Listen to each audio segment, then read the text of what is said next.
Hello, everyone, and welcome to Ahead of the Chains. I am Patrick Seifer, joined by Mike DeFrancisco. Season wrapped up, but it's a new beginning for us as I now head from the Goal Line podcast to now this show, reallocating some of my efforts to this show right here. Me and Mike have been working hard to get this thing going, and I'm really excited to jump into this. But before we get something new started, we have to look back on what has been an awesome NFL season. Yeah, no, especially for me, it was pretty cool. I won't lie. One of the all-time fan seasons I had as a Seahawks fan. Season punctuated with Bad Bunny at the halftime show. Which, by the way, before we get into any of the football stuff, all right, Bad Bunny, Bonito as they call him. What were your thoughts on this show? Because I thought it was one of the most inventive halftimes I've ever seen in my life. I actually loved it a lot, and I was super stressed from the game, but I thought the halftime show was phenomenal. Well, I'm not gonna lie, I don't remember the last time I've been, like, a huge fan of, like, one of these Super Bowl performances. I'm not gonna lie. That's probably because my music taste is very Unk-esque. Uh, You even though no, I'm you in were college. watching the Kid Rock show. You were watching the Kid No, Rock no, I show. wasn't. No, don't you dare accuse me of that. I had no interest. Like, it was good. I thought the message was really cool. Uh, I will say, if we are talking about the stuff asides from the product on the field, the ads this year were horrible. Like, they were really bad. There was the good, I would say, Tarantino one, but it's not even Tarantino. This, Once Upon a Time in Hollywood sequel, it's not even a Tarantino movie. It's, Tarantino wrote it, but someone else is directing it. On my free time, I'm a little bit of a film nerd, so that's why I paid more attention to that. But overall, a lot of AI ads, a lot of just bad commercials. I thought The Ring I one, thought dude. The Ring camera one where Yes, they're that spying. was scary. That The was Coinbase creepy. one was cringy. Yeah. I like the Dunkin' Donuts one. A Yeah, lot of the people are hating on that because of some of the deep faking stuff. I know I just kinda, pooed on the AI stuff, but I still thought any commercial that had George Costanza in it or a George Costanza reference, I'm gonna like. So I did like that what about commercial a the lot. tight ends commercial? Oh, I forgot about that. People people really like that one. I thought it was good. I Yeah, it was mean, all right. it was fine. But no, a lot of commercials I was just like, "Eh." And the trend, the Svedka commercial might be the worst Super Bowl commercial ever. Yeah, That one that was was bad. very bad. Yeah. That was a really, really bad one. Yeah. Uh, We got to yeah, bring but back I Puppy mean, Monkey Baby. All right, we got to bring back yeah, those days. that's what I'm saying. I'd Yeah. say the ads were like a 3 out of 10, not even, maybe even a 2 out of 10. They've been The getting Super worse and Bowl, worse by the year. They've just been going downhill forever now. yeah, the Yeah. halftime performance, I'd say, like, as someone I've heard Bad Bunny songs. I don't know the name of any Bad Bunny songs, but I've heard a few, and I thought it was fine. Like, Yeah. I wasn't I was whatever, but I've kinda been whatever on these Super Bowl performances for a while now. So I don't know, I'd give it, like, a 6 out of 10. Yeah. Like, it was No, fine. it was good. It made me feel way better though that after the game he did say that he was a big 49ers fan. That brought a smile to my face even more. Because the Seahawks absolutely kicked ass in the Super Bowl, and we cannot be a football podcast without being this close to the Super Bowl and talking about the Super Bowl, giving our thoughts. It was quite a beatdown. 29-13 was the final score. It was not that close. I mean, I'm talking about a 16-point game not being that close. From the first whistle, I felt like, hey, the Seahawks are just going to outclass these guys. They were more physical. Their defense certainly was a mismatch against the Patriots' offense. There's a lot to break down here, but I go back to what I said to you at the end of the NFC Championship game, where I said, and a lot of people said, that kind of felt like the Super Bowl. Like that felt like the two best teams, the Seahawks and the Rams, playing each other. It was a close game. Matthew Stafford was excellent. The Seahawks defense, for the first time in a long time, seemed vulnerable. Sam Darnold was out there throwing dots. I mean, going band for band with Stafford. That, from a product standpoint, from a team standpoint, felt like the Super Bowl. And then when it was Seattle and New England, there was a 4.5 point spread. A lot of people tried to convince themselves, hey, the Patriots have a shot. Hey, the Patriots are right there. They're just as good as Seattle. Their defense, I heard people say their defense is better than Seattle's. I think a lot of people kind of knew the truth, and obviously Sunday proved that. It was virtually a no contest. It was really funny, the conversation leading into this game, because when the matchup was first decided, right? And the Patriots were just coming off of a narrow victory against the Jarrett Stidham led Denver Broncos in a hurricane, and not a hurricane, in a snowstorm, whatever you want to call it. Point is, the weather had a huge impact on the game for the benefit of the Patriots, yet they won that game very narrowly. And the fact that they all season long have kind of been getting gimmies, right? I mean, everyone's heard the Drake, the schedule May, and all the stuff people are using to discredit the Patriots, but it is valid. It is valid. And when the Super Bowl matchup was first decided, people were kind of on the same page of, yeah, the Patriots don't really belong here. The Seahawks are a very good team. This is going to be a one sided affair. But what does the media always do, right? We find a way very often to kind of connect the dots in a way that create our favorite top possible product. And our favorite possible product would have been much more of a game, much more of a matchup, close Vegas odds as opposed to really spread out ones, right? If the Seahawks stayed what were they initially? What, 10-point favorites, right? They were out of the gate. I think they were 5.5, and Were then it they? got yeah. Like that's what I'm saying. It was kind of low, and then It didn't feel that way. and then Like, based off the conversation around this game, it yeah. felt like everyone was on the same page. "Oh, it's Seattle. Well, It's Seattle. It's Seattle." 70% But of the then a money week was in later, on Seattle, which is a yes. lot. I think Mhm. it was the most ever. Well, yeah, Um, exactly.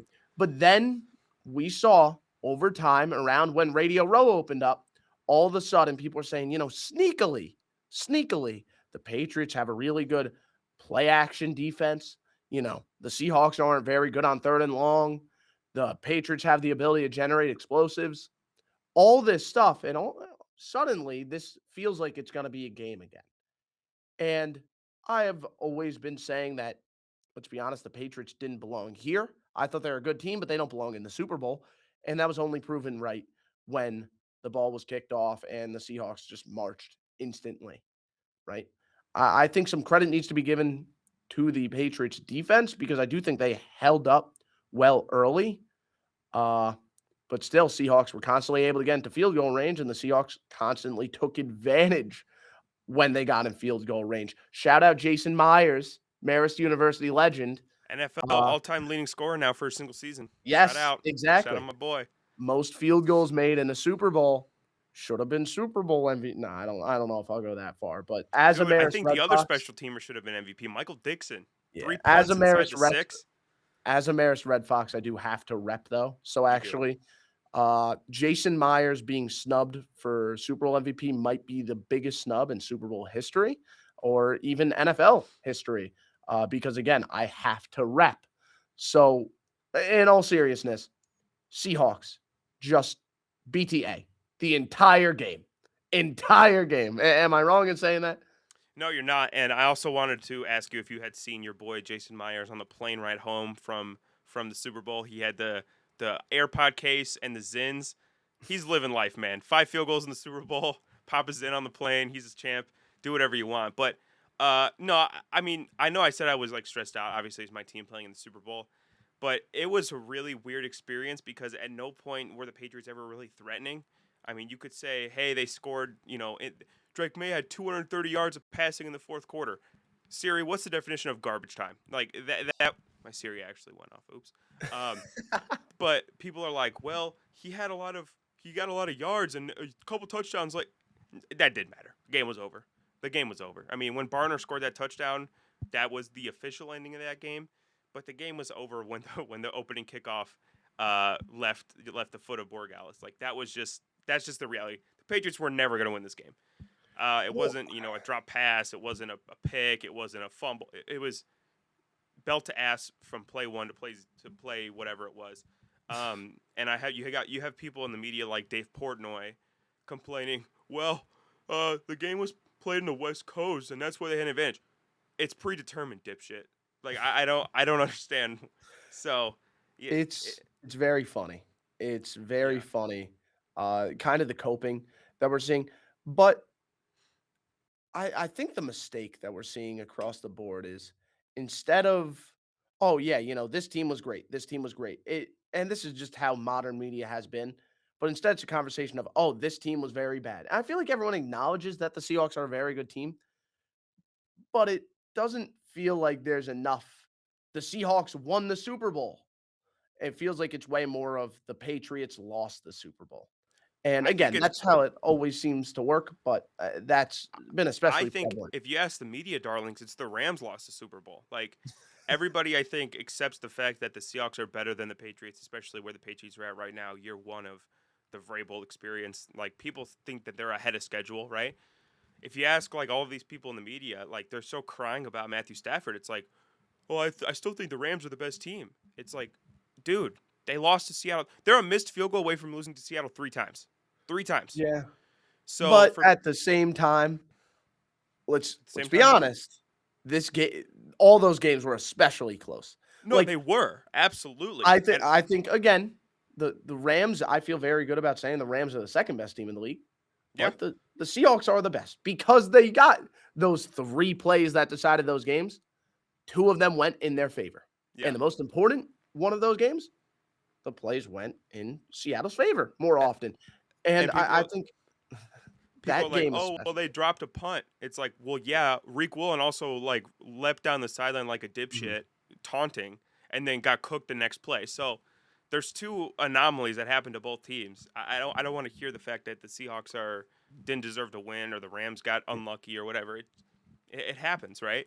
The Um, Seahawks showed off everything that made them a Super Bowl yeah, champion, though, in that game, and yeah, there's no doubting that. The At first, I felt like it was gonna be a very blitz-heavy game plan from Mike McDonald. I did, but May was only blitzed on 13% of his dropbacks. It and felt like it was gonna be a lot more because in the first few drives, it was a lot.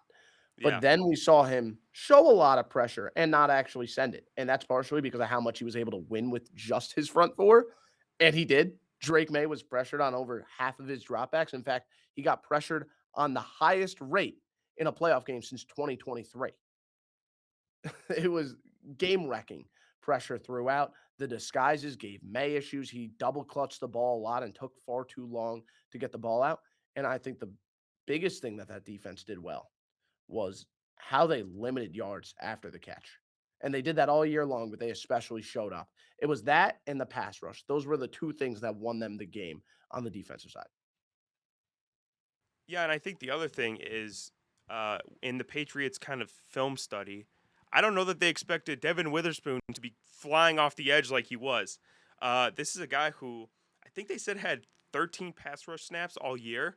And then for the game plan to be, hey, we're going to send you. We're going to just go after Drake May. And, we'll get into Will Campbell in a second. But when you have a corner, when you have a slot corner swim moving, a franchise left tackle, you have no chance. Like that was clearly the plan for the Seahawks. They saw an advantage with Witherspoon. It's crazy that they have 2 guys like that, Emanwari and Witherspoon, who they're just like, yeah, go get the quarterback, dude. You go ahead. Like Spoon could have 10 sacks if he was blitzed at a high enough rate. Uh, so it's incredible. I know we talked about Super Bowl MVP. Should have been Jason Myers or should have been Michael Dixon. That was the real pick. I think, No, truthfully, it probably no way. should have gone to Devin Witherspoon. His stats took a little bit of a hit because they counted that Drake May as a interception, not a sack, forced fumble recovery by Uchenna Nwosu. So that hurt his stats a little bit. But to me, he was the best player on the field on Sunday. He was all over the place, just completely nuked anything the Patriots were trying to do. And obviously, we got to talk about Kenneth Walker, who was the MVP of this game. To me, it's a very unique MVP in the sense that obviously this is the first running back Super Bowl MVP we've seen since Terrell Davis in the late 90s with those Denver Broncos teams, those Mike Shanahan zone run, John Elway, Swan Song teams, right? But the difference between that and Kenneth Walker had a good day, right? I mean, he had a buck 35, whatever. Kenneth Walker did not score a touchdown. And I think that that's really funny to me that he got Super Bowl MVP without scoring a touchdown. That has to be one of the first times that happened. Not to discredit him, he was phenomenal. This was a day where the Seahawks offense was kind of sloppy. The Patriots made a very conservative effort to take away Jack Smith-Njigba, as I knew they would. And Sam Darnold wasn't at his A game. Uh, so they needed Kenneth Walker for that consistent running, and he was great. He was bouncing tackles. First play, breaks to the left, gets the first down, sets the tone. But this was a very, I think, unique Super Bowl MVP because there wasn't one like dominant statistical performer for the Seahawks on Sunday. This was the first time I've ever heard people legitimately ask, can a unit win Super Bowl MVP? Yeah. And that, of course, proves your point because it didn't really feel like there was one specific player. But at the same time, like it's most valuable player. What are we? No, you can't give it to DeMarcus Lawrence and Leonard Williams and Byron Murphy. No, that's not how it works. You know the real So MVP was though should have been Will Campbell. Just well, saying. I gotta say What one the player helped the entire Seahawks win the Super Bowl the most? Will Campbell. the entire Patriots offensive line couldn't hold up. That And is that was true. partially because this pass rush, right? Yeah, that is And true. they did it by keeping fresh legs on the field, right? Even Riley Mills, their 5th round rookie, got out there and crucified Jared Wilson on his sack, tackling both Drake May and Jared Wilson in the same play. That was an awesome one. Like I said, 52% pressure rate, highest mark in a playoff game since 2023. You mentioned the Devon Witherspoon play. That was crazy. They sent him a few times throughout this game. Their pressure packages are crazy, and they're especially effective because of how often they like to show pressure and then get out of it, kind of disguise certain things, send sim pressures, and cause issues for you in that way. And that led to yet another bad performance from Drake May, potentially an all-time bad playoff run, right? I mean, how many quarterbacks do you see look this bad, put up those poor of numbers throughout an entire playoff run? I do think there's some legitimacy to saying it's about the supporting cast, but Drake May is not free of the blame. No, he's not. And I think the one thing that he could not do in throughout these playoffs, or what any quarterback shouldn't do in the playoffs, is turn the ball over. Right? Say what you will about Sam Darnold and how he played in the Super Bowl.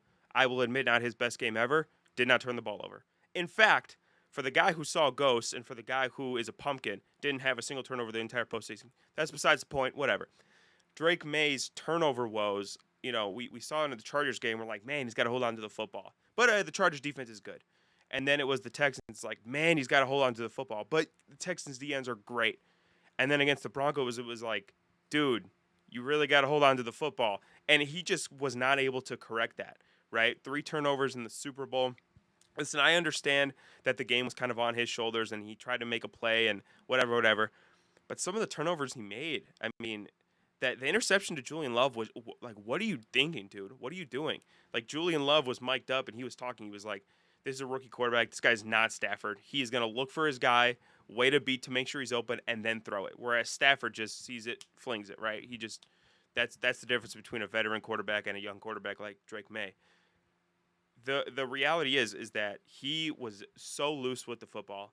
This is it's kind of an absolute miracle that they even made to the Super Bowl, truthfully, because they went up against a horrible Justin Herbert performance, a abysmal, like, God help me, CJ Stroud performance, and then a backup quarterback who gave them the ball at the goal line because of a chest pass fumble. Like, this, people were like, well, they're better than their schedule and this, that, whatever. And you look at what happened in the playoffs and it's hard to have faith in that. It's hard to have faith in that Well, formula. And I when Drake, I think there is something to be said about that. I think that there is some legitimacy to May was elevating this team, right? He was, was. And yes, well, and eventually he stopped. You're right. But yes, he's a second-year quarterback going against, I mean, you just said it, 4 of the top defenses in the NFL. yeah, And he has nothing. I mean, people talk about the play to Austin Hooper. That was an overthrow. It looked really bad on TV, but then you go back and look at the all 22. It was a disguised cover 1 look, right? The Seahawks rotate into cover 1 post snap, and Austin Hooper can easily get open on his corner route, but instead he really telegraphs the movement. He takes way too long to make his break, and May overthrows him because he had very poor tempo on the route. That's a game-changing play potentially. That was in the late 4th, and they were down pretty big. But if they were going to change the momentum of that game, like Patriots quarterbacks love to do in playoff games, that would have been a moment where it could have happened. Instead, Austin Hooper ran a poor route. Throughout the game, guys were struggling to separate. Throughout the game, the offensive line wasn't holding up. Again, May isn't free of blame, but No. it's hard to be a one-man show when you're against this caliber of Yeah, defensive and units. he is not the reason they lost. Like, to be clear, they lost. They were just outmanned, top to bottom, front to back by Seattle. But his performance and his looseness with the football certainly did not help. Um, Oh, so, again, people are going to talk about, well, every second-year quarterback to make a Super Bowl and lose hasn't been back. To me, that's a stat that doesn't matter. Like, that's that's so like so every circumstantial. every quarterback with the last name May and starts with their first name starts with D, Yeah. who was born after this date, uh, is Every head guaranteed to be in the MVP conversation. Like, what Yeah. are we talking about? It's like every quarterback and offensive coordinator duo named after a Nickelodeon show have only lost a Super Bowl. They're 0-1 in all Super Bowls. I don't know if you knew that stat. Yeah, I there just you made go. it up myself. Shout out Warren Sharp. Anyways, um, that not that he makes up stats. I don't know why I said that, but I think after talking about the game and how much of a dominant performance it was, I think now we shift our focus to talking about this 2025 Seattle Seahawks team. Are they one of the quote all-time teams? Are they a team that we are going to tell our grandkids about? I'll tell my grandkids about for sure. Will we be telling our grandkids about the 2025 Seahawks? Is this a legacy team or is this just kind of a run-of-the-mill champ? I personally would like to think that they are one of the all-time teams. Aaron Schatz, the creator of DVOA, has been all year banging the drum for this Seahawks team. Banging the drum. They're the best DVO, one of the best DVO teams of all time, yada, yada, yada. The NFC Championship game was the highest DVOA matchup of all time.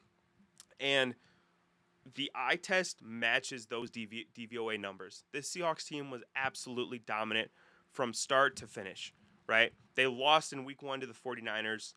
They lost in week 5 or 6 to the Buccaneers by a field goal, and then they lost by 2 points to the Rams. They have 3 losses by a combined 9 points. They have a plus 267 point differential if you include the playoffs. This team was absolutely dominant. They could beat you in every way.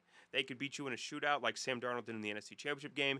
Their defense against everybody but Matthew Stafford and Baker Mayfield for 1 week was absolutely suffocating. They averaged 14 points given up against every other quarterback other than Stafford and Baker. Baker for some reason, I don't know. I guess everybody was just hurt that game. But this is one of those teams, and people have a hard time when I say that. They're like, they're not an all-time team. They're not an all-time team. And the reason they say that is because of Sam Darnold. The stench of Sam Darnold is hard to get out of some people's faces. But I can tell you and I can promise you, you compare this team to any other team in NFL history, they at least hold a candle. I'm not saying they're the 85 Bears. I'm not saying they're the prime Joe Montana 49ers or the Steel Curtain Steelers. But this is one of the greatest teams in NFL history. They had one of the greatest seasons in NFL history, and I really don't think there's an argument otherwise. Can I present the argument Go that ahead. you don't Go want to ahead, hear?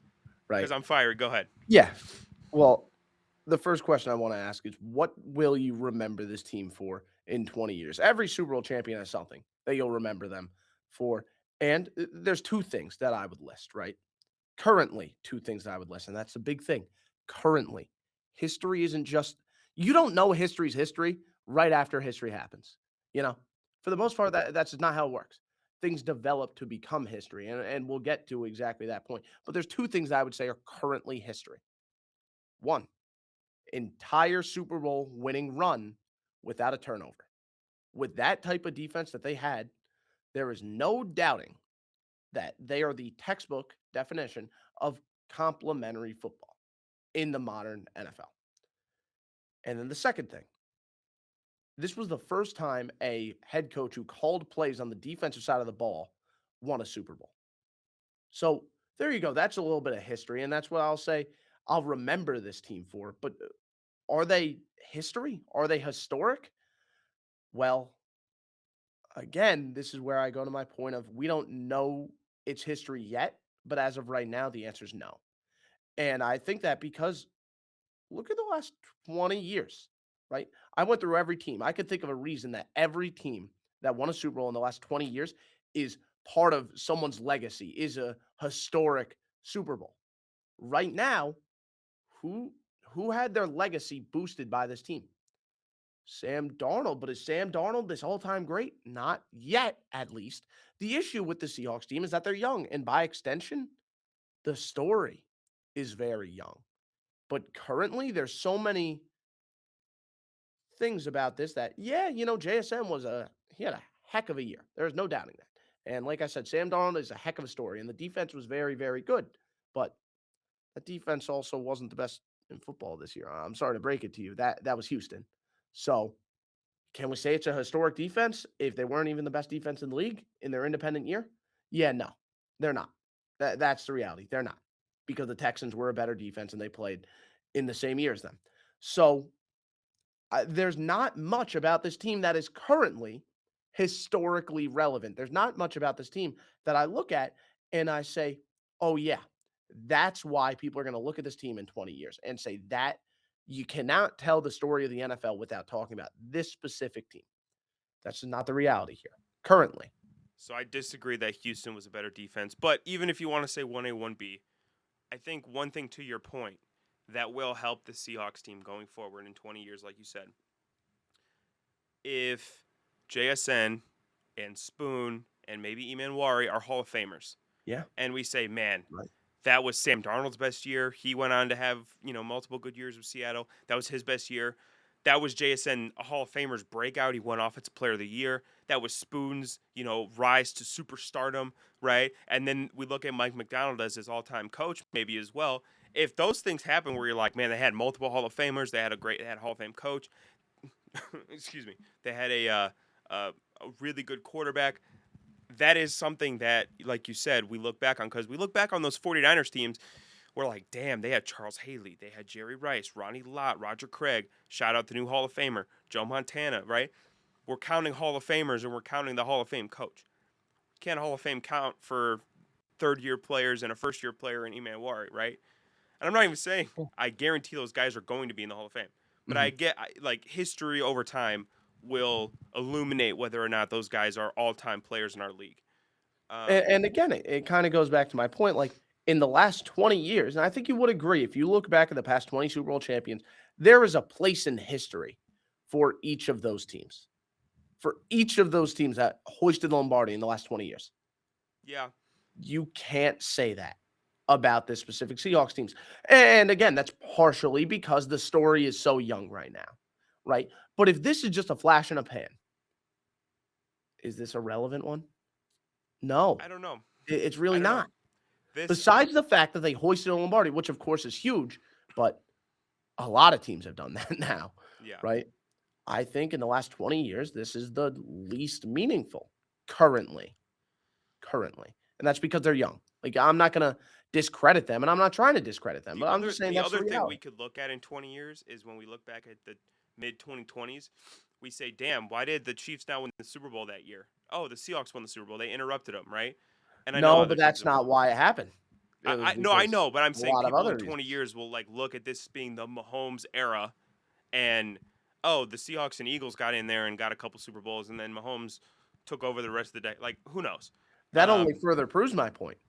Because at least the Eagles, you would say they bested Mahomes. At least the Buccaneers, you could say they bested Mahomes.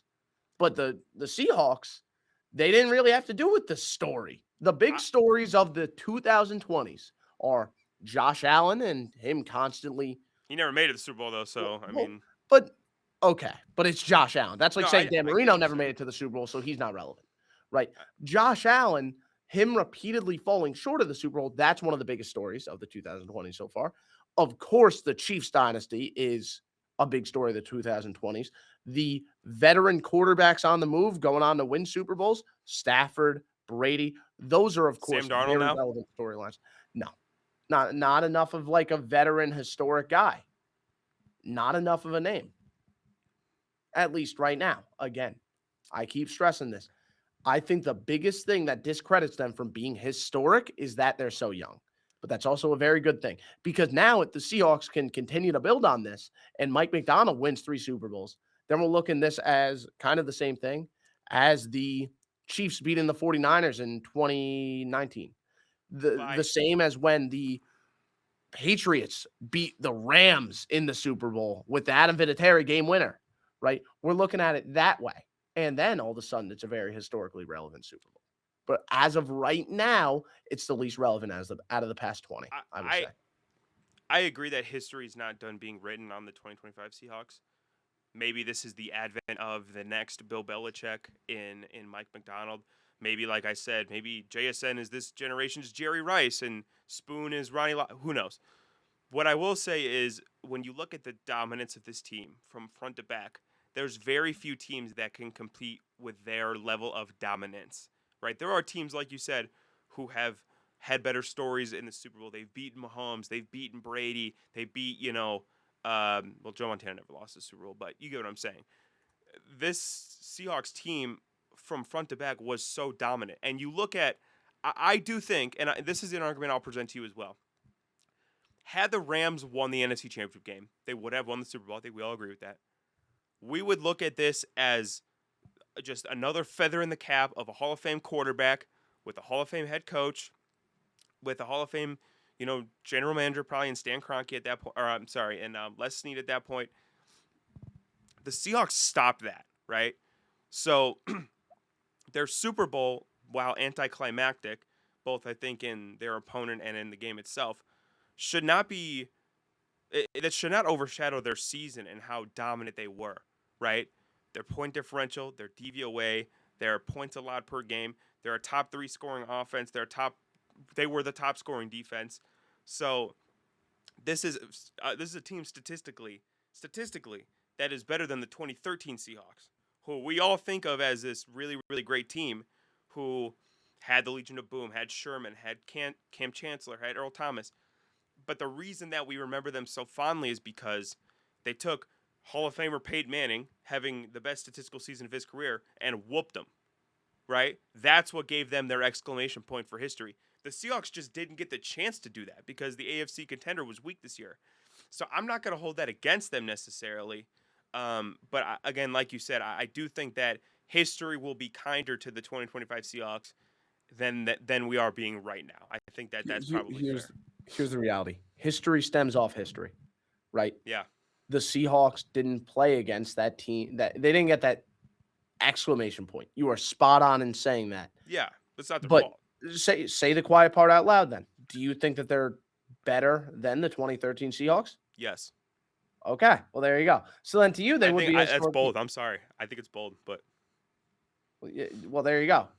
And then if that's the case, then you're going to look back at this team and say this was one of the best teams of the 2000s, the right? other benefit that the 2013 team has, which we just don't know yet, they went back. They went to the Super Bowl again the next year, and were that close. Mm-hmm. I could say it now. Malcolm Butler doesn't hurt me anymore. I could say it. Malcolm Butler happened, right? They're this close to being back-to-back champs, which so few teams have done. So maybe the Seahawks won't go back next year and win. Then that helps the case for this year. So I think the book's not done being written on the 25 Seahawks yet, but I do think that they are one of the all-time historic teams, just pure dominance standpoint.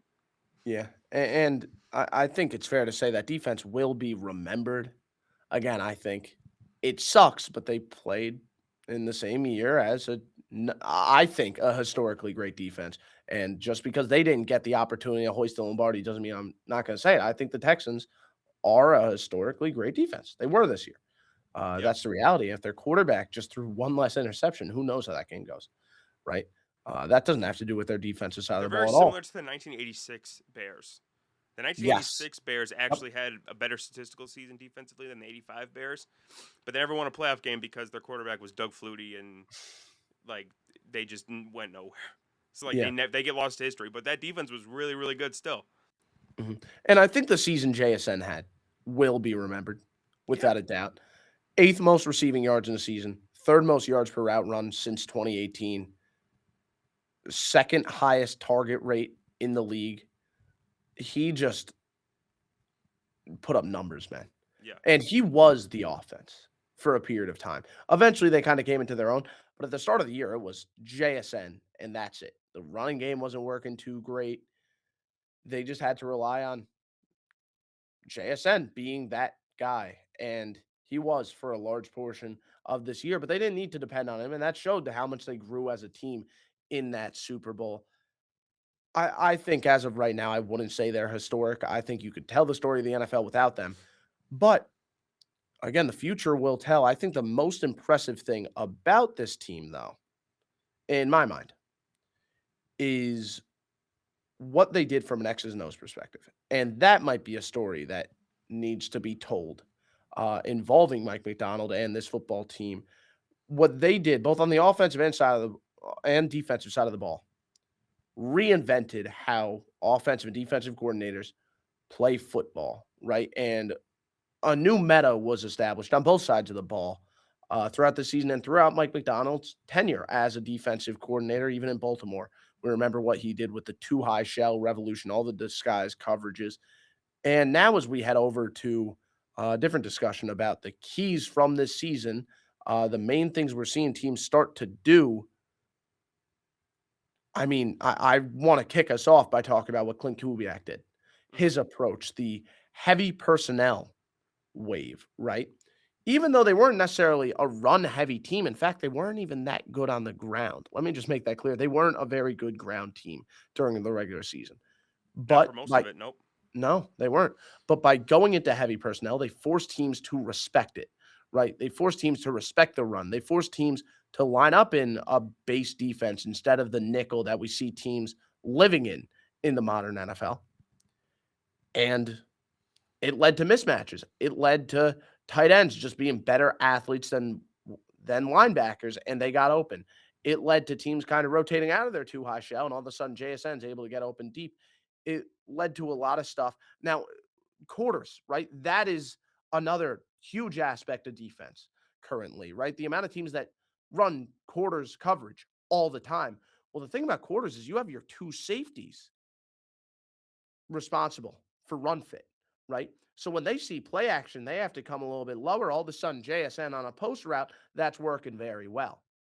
And we saw the Seahawks carve teams up doing exactly that. And we saw other teams adopt that same style. The Rams ran 13 personnel on 30% of dropbacks, the second highest team since 2022 in 13 personnel rate, ran it on 16% of snaps. So nearly double.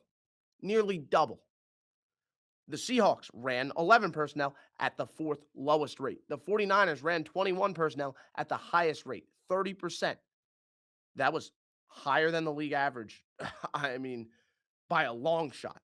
By the long shot. Keep in mind, they were seventh in EPA per play throughout the season. New England ran 11 personnel below the league average rate. All of these teams were close to the top in terms of efficiency on the offensive side. And they were doing it without lining up in three wide receiver sets, really. And they were doing it by forcing defenses to respect their run game, even if they weren't great at running the football.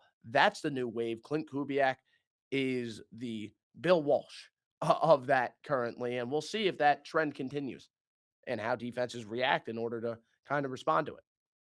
Yeah, I like that. That's similar to what I put down for um one of my first points. Under center dropbacks are back. Like they're so back. Like this is now the meta in the NFL. And if you're one of these teams like, the Commanders or the Eagles that don't want to run a lot of under center dropbacks, you're doing yourself a disservice. This year there was a 5.5% touchdown rate on under center dropbacks compared to only 4.2% in shotgun. Under center dropbacks also yielded 8.1 yards per throw. We've divulged ourselves in the NFL to this like Big 12 style offense where it was put your quarterback in gun, spread them out. We want five wide, we want empty, we're sidecar with our running backs, et cetera, et cetera.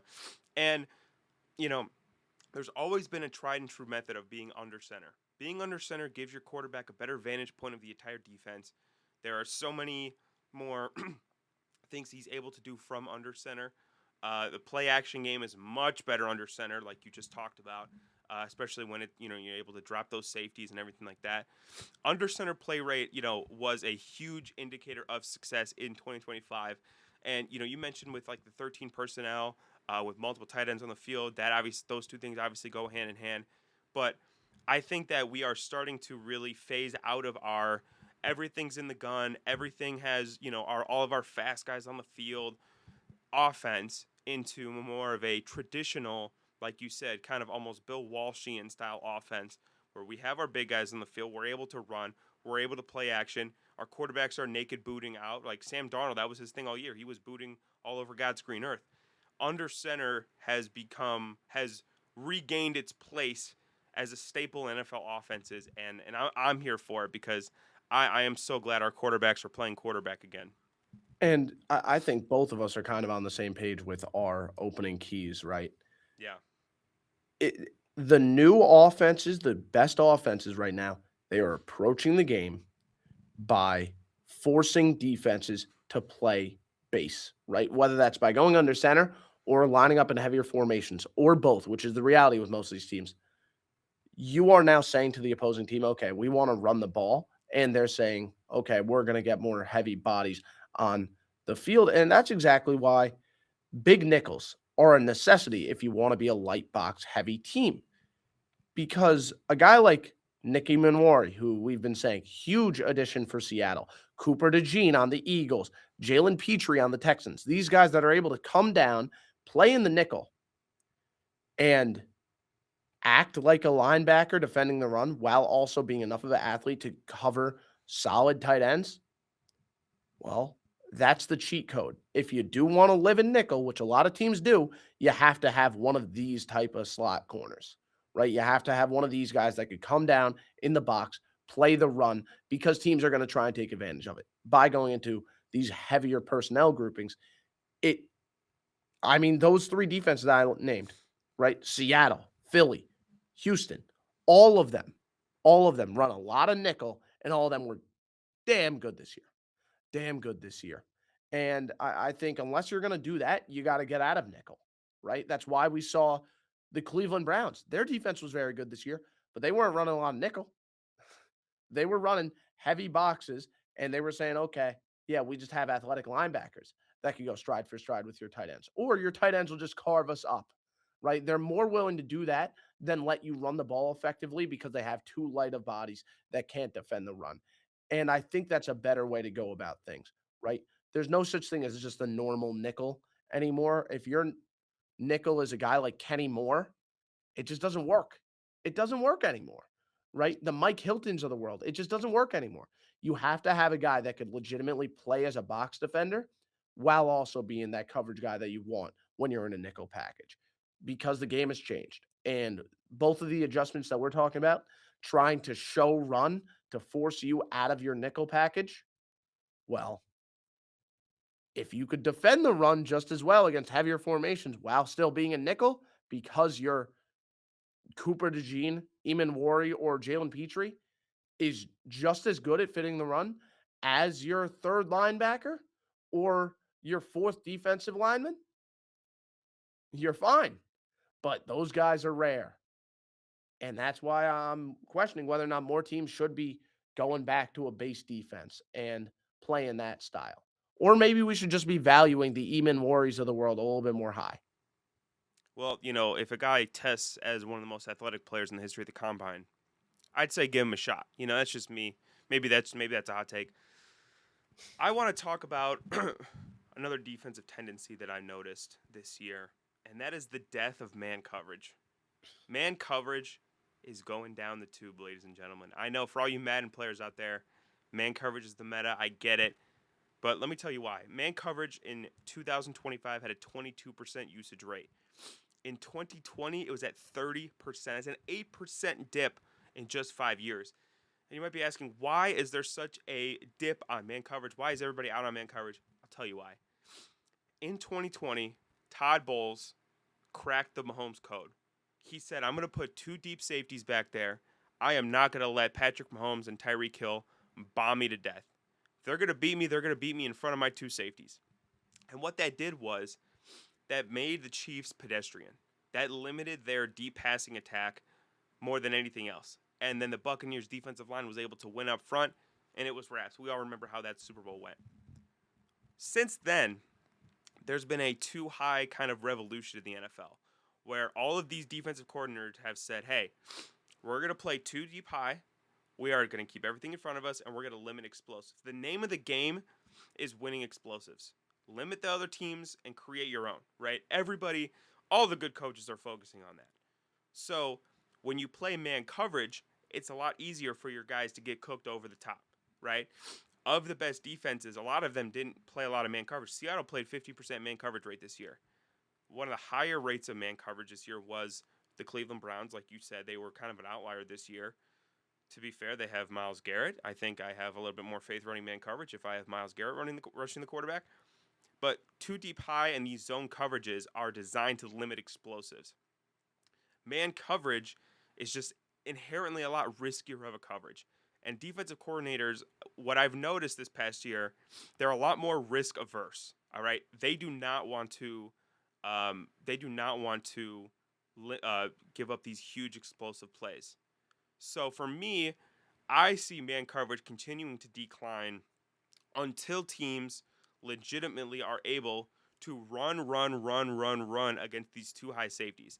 And a lot of teams, like a Seattle, and I'm pointing them out because they were one of the premier defenses this year, can play too high and also stop the run because their defensive line's so good. And that's another topic about how I think important interior defensive linemen have become as opposed to edge rushers. That's a separate topic for a separate day, I think. But again, the lack of man coverage running in the NFL, to me, is a direct correlation with the explosive play rate that every coach is so obsessed with, and the fact that they want to just keep everything in front of them and play small ball. Because now, especially with the new kickoff rules, you kick out of the back of the end zone, they get the ball to 35. One explosive, they're in field goal range, right? So I don't necessarily think that this is something that's going to change. But this is something that I think is a new wave in the NFL with this too high and this zone coverage and this lack of man coverage, because there's only a few, again, corners in the NFL I think that could play true man coverage down in and down out. You saw the Broncos do that. I mentioned the Browns. Um, but this is, I think, a trend that we're going to continue to see next year. Yeah, no, and I think a lot of it is just the athletes are so good at receiver now. They're so Mhm. good. Yeah. There's very few guys that could be going man on, even the top 10 receivers in the NFL. I mean, Pat Surtain, right? Best corner in football. You trust him on everyone. But let's take, I don't know, the 10th best corner in the league. Do you trust him on the 15th best wide receiver? I don't. Do you trust him on the 20th best receiver? Maybe. Like sometimes, sure, but not consistently. There's very few guys who can play down to down man coverage. Yeah. It's just that simple. And Yeah. if you are playing down to down man coverage, well, not only do you have to play man coverage with one guy, you have to play man coverage with your other corner, right? It's just such a struggle right now to find those guys because the athletes are unreal. And it's just really hard to be a corner in the NFL. Coaches are aware of that, so they try and make it easier by running more zone coverage, or match coverage is going to be a more common way. They're going to see guys run man coverage, right? Zone coverage where you're reading the route of the wide receiver, and then you're going to make a change based off of whatever they end up doing. I also think a lot of it is just plays are going on longer, and that gets me to my next key. Passing games don't need to operate in structure anymore. I'm going to list some teams that were in the top 10 in time to throw.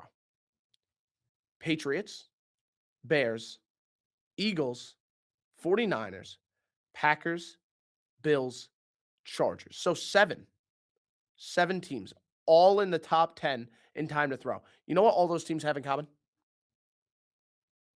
They made up half of the playoffs this year. They made up half of the playoffs. So 7 out of the top 10 teams in time to throw made it to the playoffs. Out of the 14 teams that made playoffs, 7 of them were in top 10 in time to throw. So that tells us two things. One, having a lot of time in the pocket is very important, of course. And then two, why is it so important? Well, not only is your quarterback able to stay, poised, but also you're able to make a play after the play ends, quote unquote. So yeah, you might design a simple slant flat concept, but if a guy like Caleb Williams doesn't want to throw it right when the receiver gets open, well, a guy like Caleb Williams can also extend the play. And all of a sudden, that slant flat concept becomes a sluggo with a wheel behind it. And that's some of the stuff we're seeing happen because it's all about backyard ball now, right? A guy like Jackson Dart can be successful in the NFL now. A guy like Caleb Williams can be successful in the NFL now. A guy like Lamar Jackson, Jalen Hurts, Brock Purdy isn't really an instructor guy either, even though we think differently of the Shanahan offense. You no longer have to be, you know, operating quick. You no longer have to be making the right read at the right time. Because if it's not open, just extend the play. So many quarterbacks are good at doing it, and you can live that way, right? I know it's easy to see a quarterback like Caleb Williams and say, yeah, he has some nice highlights, but can he operate on a down-to-down basis? Even though 20 years ago, 10 years ago, the answer was no. Right now, in the modern NFL, the answer is yes. You can live that way. You can live making backyard ball plays. And if you have to rely on that, that's not the end of the world because a lot of these quarterbacks are capable of it. Yeah, I think that's again another proof of concept of the new wave of the NFL, right? I think coaches are not only aware of it, I think they encourage it now. Whereas back in the day it was like you get hit with a ruler if you didn't get the ball out in 3 seconds. It's like, do the Bears go as far as the Bears do without Caleb Williams play after the play kind of breaks down? No, it does not, right? So that kind of superhuman ability, that superhero ability that these guys have, you don't want to compress that, right? You don't want to just say, hey, just play within the structure of the offense. There's a guy, he's designed to be open here. Well, what happens when a safety runs across the screen and he's not open anymore? Then it plays dead. And I think, obviously, with the exception of a guy like Stafford, do we see a lot of the top quarterbacks in the NFL not able to do that now these days? I think that's almost a prerequisite. That's separate conversation. I'm not going to open up the full can of worms. It's one of my kind of holdups with Fernando Mendoza. Is I don't know if he's an athletic enough to extend those plays like you said, a Caleb or a Josh or a Justin Herbert. Justin Herbert was out there fighting for his life the entire time. That offense would have scored 0 points a game if he wasn't able to extend plays. So I agree with you. My last kind of big key for this year started about a year ago today. Started in March. I know we're in February. Started in March. So 11 months. And that's the free agency, Betty. Bring me the money. Because if you look at what free agency was able to do for this NFL season, for these teams, there are a lot of teams that got a lot better with free agency. And for years, we heard free agency isn't the way to go. Free agency is just, a Band-Aid replacement, this, that, whatever. And for the most part, that's been solid team building philosophy. But the Patriots this year spent $364 million in free agency. The Vikings spent $270. Okay, they were not so good. They had a quarterback problem, though. Seahawks at 4 spent $205 million. They got their quarterback in free agency. How rare is that? Other teams that spent a lot of money. The Bears spent a lot of money in free agency. The Colts spent a lot of money in free agency. A lot of teams like the Packers spent $131 million. This was a free agency cycle that really changed a lot of teams' fortunes, right? And I'll give you, the Patriots are the best example. Milton Williams signed for $104 million. Stephon Diggs signed for $63. Carlton Davis signed for $54 million. Harold Landry.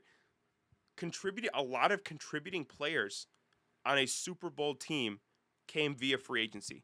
To my knowledge, this is probably the most impactful a free agency cycle has been in a long time.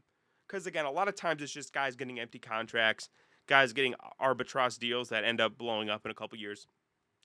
For especially teams like the Patriots in Seattle, and we talked about the Bears, these are signings that really changed the trajectory of their season. So I think one of my keys is that free agency might just be back. And I know maybe it's not a great class this year, but free agency's back. I mean, there was a lot of money spent last year. And I think for now, at least, it was money well spent. Yeah, if you look at the Patriots defense, 8 out of their 11 starters were from free agency. Clavon Chaseon was awesome. He was free agent. Exactly. And Kyrus Tonga, Marcus you Epps. mentioned not just the two that made the Super Bowl, right? Because the Seahawks, they got their quarterback through free agency. Also, DeMarcus Lawrence, quietly one of the most important signings of the season. Yeah. Here's a big one. Devontae Adams. Yeah, He leading did for the touchdowns. Rams. Yeah. Yeah. You have guys being signed and instantly making an impact. Hmm.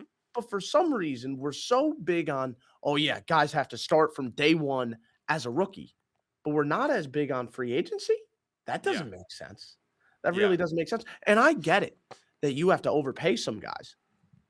And it seems like the guys that get overpaid and the guys that get paid a lot of money, they're not normally the guys that do very well. It's normally the guys who kind of fly under the radar. Robert Yeah. Spillane is a big example. There's a lot of guys that fly a little bit under the radar. They sign with the team, and all of a sudden we're reminded, oh, yeah, this guy was really, really good. What are we doing? What are we doing? Why was this guy a free agent? Why is this guy getting paid so little? We see it year after year after year. Being able to get the gems, I think, is the key. Sam Darnold was a gem. Milton Williams, he's one of the guys that got paid a lot of money and deserved that money. So he's more of an example of how, hey, sometimes spending the checkbook works. But I Robert didn't think it Spillane would was work out. I thought he was kind of just cashing in on a really good end of year. He was worth every penny for them this year. yeah. Caleb Chason, you mentioned. He's one of those guys who flew under the radar a bit. Right? It always happens. There's a few. I mean, Jermaine Illuminor with the Giants, if we want to talk about an offensive lineman, he's someone who flew under the radar. Is still kind of flying under the radar. Honestly, one of the best tackles in football. Yeah. Like, yeah, you can get really nice players all across the board from free agency, but it's not always the guys who are asking for the most money.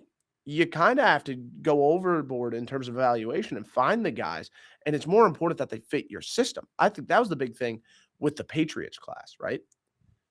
A guy like Harold Landry, a lot of people would have said moving on from Keon White to get Harold Landry is crazy. But Harold Landry fit the scheme a lot better. You have to make sure the guy fits your scheme, right? Hmm. Don't be like the Giants and sign Paulson Adebo when you know you're not going to run a lot of man coverage. That's not what you do. And as I just said, man coverage is going down. Yeah, but the Yeah. relevant point is their skill set. Their skill Yeah. set is the important thing. You have to make sure you add guys that fit their skill set. I mean, you think that's common sense, but you'd be surprised by how many teams mess it up. Now we move over to one last segment. Biggest questions of the offseason, because we're going to be talking a lot, the two of us, throughout this offseason.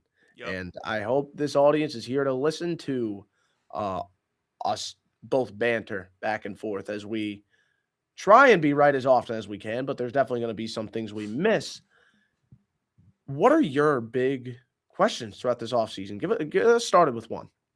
So I'll start by piggybacking off of what I just said with how much improvement New England had in that free agency period, in that offseason, how much they were able to kind of change the trajectory of their team. Obviously, you go from the Patriots having back-to-back 4-win seasons. In comes Mike Vrabel. In comes just a boatload of money in free agency. And you flash forward 9 months and they're in the Super Bowl. You're like, how the hell did that happen? I want to know who is this year's New England, right? Who is the team that has struggled for the past couple of years, but maybe they have a few foundational pieces, but new coach comes in, they're going to hit on some draft picks, they're going to spend some money in free agency.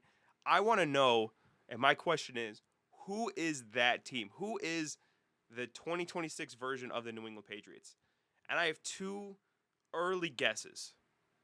Guess number one would be the New York Giants. Guess number two would be the Tennessee Titans. Both have new coaches coming in. Both have premium draft picks. And I think both are going to spend some money in free agency.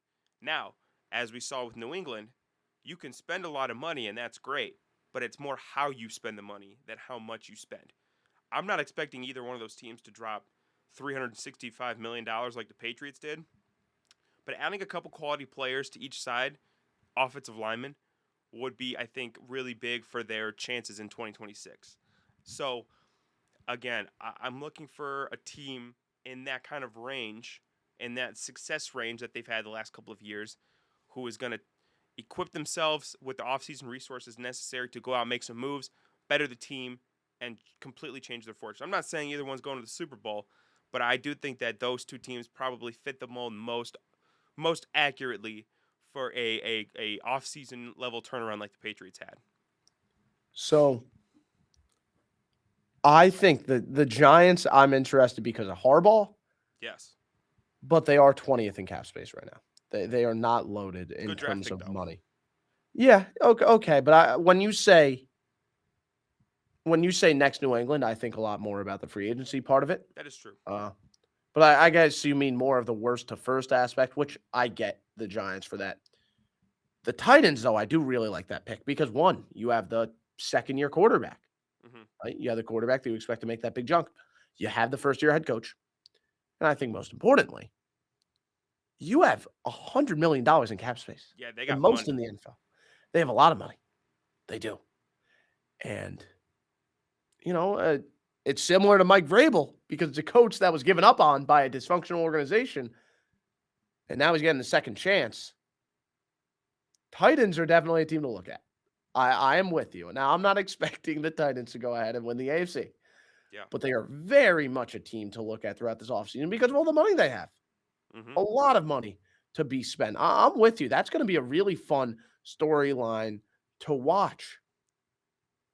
Storylines revolving around these star quarterbacks. It's always a really fun time. And that's why seeing the state the Chiefs are in is going to be really interesting because they have to dig themselves out of hell. They really do. Coming off of a 6-win season, $50 million over the cap. Best player in the sport over the last 8 years is coming off of a torn ACL. Travis Kelce's a free agent. Marquise Brown's a free agent. Juju's a free agent. Kareem Hunt, Brian Cook, Leo Chanel, Charles Omenihu, Najee Johnson, Derek Nottie. Some of those guys are whatever. Marquise Brown, whatever. Right? And they have a lot more free agents, but those are the notable ones in my mind. But a guy like Travis Kelce, losing him, I mean, he's been a key part of the Chiefs' identity for so long. Kareem Hunt was a key part of the Chiefs' identity this year. Leo Chanel. Steve Spagnuolo loves Leo Chanel. So potentially losing those guys, I mean, they have to put together a strong draft. And now we're going to see some of the draft picks they've been stacking up on. Felix Anadike, Uzama, where have you been? Now it's time for you to show up, right? The Omar Norman Lott, it's time for you to show up. You need to start to play now. Some of these receivers they drafted, time for you to start playing. These guys are going to have to show up. And I trust Andy Reid, and I trust the Chiefs, and I trust Eric Bieniemy, who's now there. I didn't trust Matt Nagy. I trust Eric Bieniemy. Let's see how the Chiefs approach digging themselves out of hell here. Well, and I think a lot of the other guys too that they signed, like where the hell's George Karlaftis been? He signed his extension and he's just gone. So I'm with you. I think the Chiefs have a lot of maneuvering to do. For the first time though in the Mahomes era, they got a pretty good pick. Mhm. Can I interest you in a certain running back out of Notre Dame? Yeah, people have said that. I think that's crazy. You think that's albatross to Like, grab for? can I see it happening? Yeah, maybe. But what did Ashton Genty do for the Raiders this year? Not Very much. different situations, but I Is get it? what you're Is saying. it? They're a flawed football team. They won 6 games for a reason. They should not be drafting the least valuable position in the sport. I think. Okay. I think. Okay. And I haven't evaluated Jeremiah Love yet, but I don't think this is a team that's in position to take a running back. I really don't. Yeah. Not at all. Regardless, they're getting a good player at 9. Yes. Like, so I'm with you on that one. Yeah, you talk about the Chiefs, and they kind of need to make a big move. They need to get hit out on draft pick. They probably don't have the money to go out and get a guy in free agency. So that leaves me with my next question, which is, what's going to be the big move of this offseason, right? The move that breaks all of our phones with notifications, the one that Adam Schefter has to double, triple, quadruple tweet because nobody's going to believe it. Similar moves would be like Russell Wilson trade, the Deshaun Watson trade, big trade, probably featuring a star player.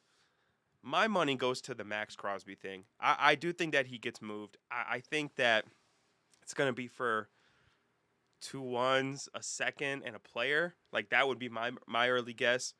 Um, I know Max Crosby's being, he's being secretive about all this stuff, but I do think his time in Vegas is over. I don't think he wants to have his 6th head coach come in. I think that there's a lot of teams that would pay out of the you know what to get Max Crosby. The Bears, the Bengals, The Chiefs, not that they have any chance to get him, but the Chiefs would be an example. Um, who knows? Maybe Jerry Jones gets on the horn. He wants Max Crosby. Who knows? I think Max Crosby is getting moved this offseason. There are too many teams that want an edge rusher like him, and they're just going to dangle around too much for the Raiders to say no because their timeline is not this year.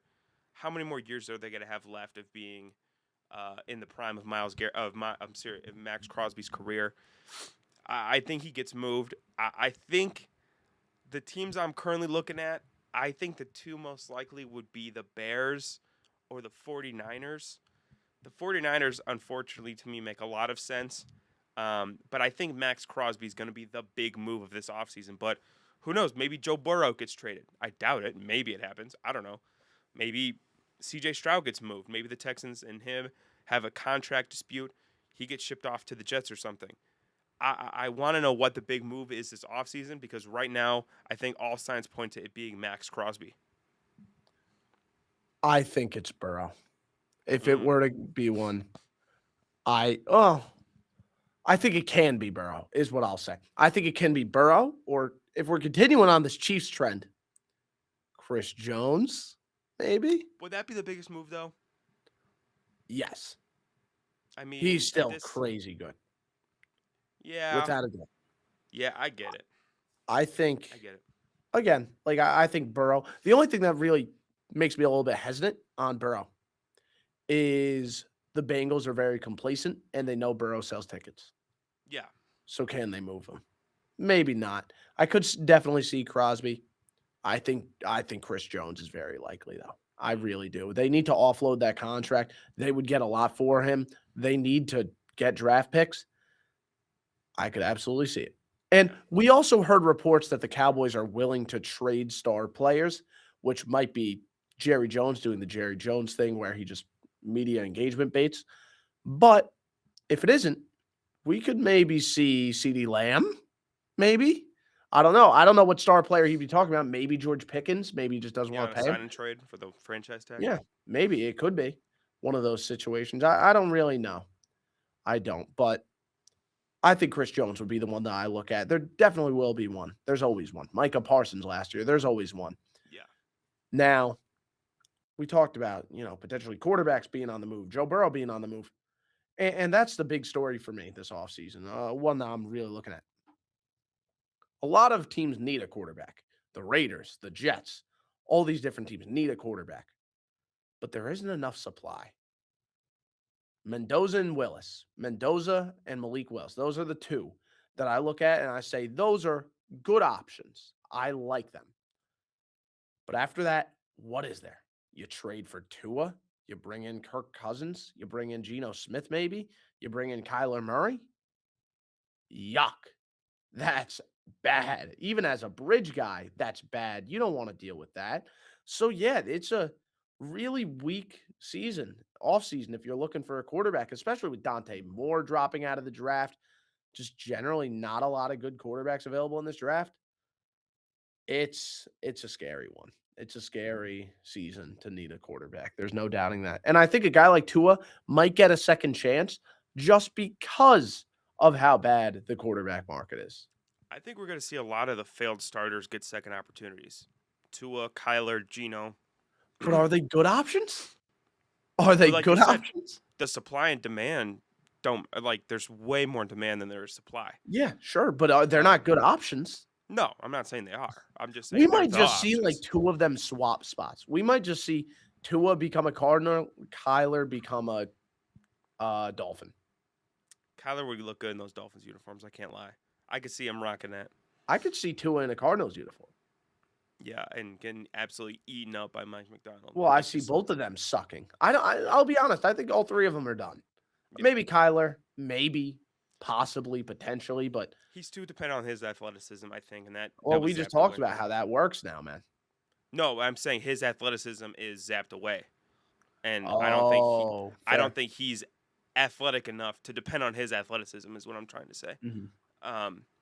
No, I agree. Like, I don't think that there is ever more supply than there is demand for quarterbacks. That's why the league is so hard. It's like so hard to get a quarterback. If you have one, hold on to him for dear life. But I think especially this year, like the pickings are especially dry because this is Mhm. not a good quarterback draft. I mean, it's Or like free agency class. you like Fernando Mendoza, cool. F you, the Raiders are getting him. You like Ty Simpson, kind of. Do you like I don't Do know you like Ty Simpson enough to reach on him in round you 1? like Clay Cup Klubnik? I don't know. Like yeah, this year, like I said, like it's always out of whack with supply and demand. This year, it's especially bad. So, Yeah. if you need a quarterback, Godspeed, my friend. Good luck. Um, Speaking of a team that doesn't need a quarterback, though, my last offseason question: can the Chicago Bears fix their defense this offseason? Their defense was pretty atrociously bad. Now they played well against the Rams. I'll give them that. They played their hearts out. But for the most part, this Bears defense was horrendous all year. Horrendous. They need help on the interior defensive line badly. Badly. They need edge rushers badly. They actually have a couple of solid defensive backs, a couple of which are now free agents in Brisker. I believe Gordon's a free agent as well. I know Nashawn Wright's a free agent. They are going to have some issues there as well. They need linebackers. That Edmonds contract does not look good on the books right now. TJ Edwards might miss the entirety of next season after his injury against the Rams. This is a team in the Bears that you feel really, really good about their offense. A lot of things going right for them. Loveland and Burden and Caleb and Ben Johnson. And their defense is a huge question mark, which is so atypical of a lot of Chicago Bears teams in my lifetime. But you look at this Bears team and you're like, well, they spent a lot of money last offseason. They don't have a whole lot of cap space. They don't have a premium pick. They are picking, I think, like 25th or something. How are they going to get elite defensive talent? What's going to be the formula here to get elite defensive talent? And I talked about Max Crosby. Maybe that's the swing they make. Be a big swing. I don't know. I don't know how this Bears team really goes about totally improving their defense, but they need a lot of reinforcements on that side if they're going to go back to what they were last year. Again, the thing that sucks about the Bears is that when they were fully healthy, right? Kyler Gordon wasn't dealing with injury when Jalen Johnson was fully healthy. They looked good on the defensive side of the ball. Remember that Rams game? Yes. They looked good on the defensive side. They just weren't really healthy. No. So we saw a lot of boomer bust. We saw a lot of plays where it was like, okay, they're either going to get a pick or they're going to let up a touchdown. Yeah, there's a lot of DeMarco Jackson action going on. Yeah, exactly. But I'm with you in the sense of you have to bolster the defensive front, but you also have to find a way to retain guys, and that's going to be the really tough thing. They have to hit on some draft picks. Yeah. Really, they haven't brought a lot of guys in that were draft products, right? And I think that's what's hurting them right now. Recently, their draft classes haven't been great on the defensive side, and that's why they're in the spot that they are in. Now you have to find a way to fix that, and it starts with a draft that might just be all defense. I think that would be a pretty smart move. Just going all defense. Maybe you got a fifth rounder that could establish himself as a starter. Your first rounder better be on the defensive side. You got to go with defensive guys. You really do. And you have to find a way to re-sign at least one of those DBs, man, because those guys are good. Even though the secondary was weak last year, it was because I of like injury. Brisker a lot. I think he's good. Yeah. I'm with you. So you got to find a way to keep at least one of those guys around. Speaking of a specific team, as we wrap this up, I just want to quickly talk about the Chargers. $82 million in cap space. They're going to be healthier this year. Where they were weakest last year was their offensive line because of the injuries. Now with guys back, they're not really a team that has overwhelming weaknesses in certain spots. They could go on a spending spree, and they could just go BPA, which is the biggest advantage here. They could just go best player available. So a guy like Devin Lloyd, maybe we see them go. Maybe we see them get some depth on the defensive line. Malcolm Kuntz, Leonard Floyd, Joey Bosa, those guys, right? We could see them get some depth. Maybe they get a guy like Tyler I Linderbaum, was both just thinking that would be perfect the for them. interior. Both of the Cleveland guards are available if you want to bring in a veteran. There's a lot of moves they can make, and they have a lot of room to do it. I'm super excited to see what they end up going with. Yeah, if Dean Spanos finally opens up the checkbook a little bit, I think this team could be a huge improvement. We talked about a team that could be like the next New England, and the Chargers were good last year, and they've been good, for several years now. But this is a team that had major problems last year, especially on the interior of the offensive line. Tyler Linderbaum, I don't know why the Ravens would let him escape the building, but if they do, I think the Chargers need to be all over him. That would be a home run get for them. Mhm. Other options I'm looking at defensive back, like you said, a team that I think could bolster up what they want to do. And then I think personally, if you're gonna go out and you're gonna get somebody, go get somebody fast. Give Mike McDaniel his fast guy that he loves from the Miami Dolphins. He had a bunch of them over there, so get some real speed out there. But I think you're right. $82 million that gives you a lot of wiggle room to make some moves. And I am curious if Dean Spanos will actually take full advantage of that opportunity to spend money and improve his team, or maybe just sit on his pockets and rake in some extra cash. Who knows? Who knows? I don't know. Not like they're hosting the Super Bowl or anything next year, and they're going to have a boatload of money coming in. So I don't know. But to me, that was a good episode. I mean, we went for an hour and 20. We talked a lot. We talked about the Super Bowl, talked about themes for the past season, questions for the offseason. Apologies once again. I'm a bit under the weather. I'm getting over a cold of being absolutely so soaked, so stoked. I can't even soaked. That was a horrible end of the episode. Come on, man. Come on. We're so Michael close to the finish. Michael Jordan had his flu game, and you're a little bit off of that. Yeah, I mean, we're right at the finish line of the episode. I can't even cross the end. This is crazy. But before I self-incriminate myself anymore, this is going to be it for this episode. Thank you guys for watching the first episode of Ahead of the Chains. Not the Ahead of the Chains show. I think we made that clear at the beginning. But that's going to be it for this episode. We're going to be posting another episode later in the week, so make sure to stay tuned for that. We'll catch you guys later. Peace out.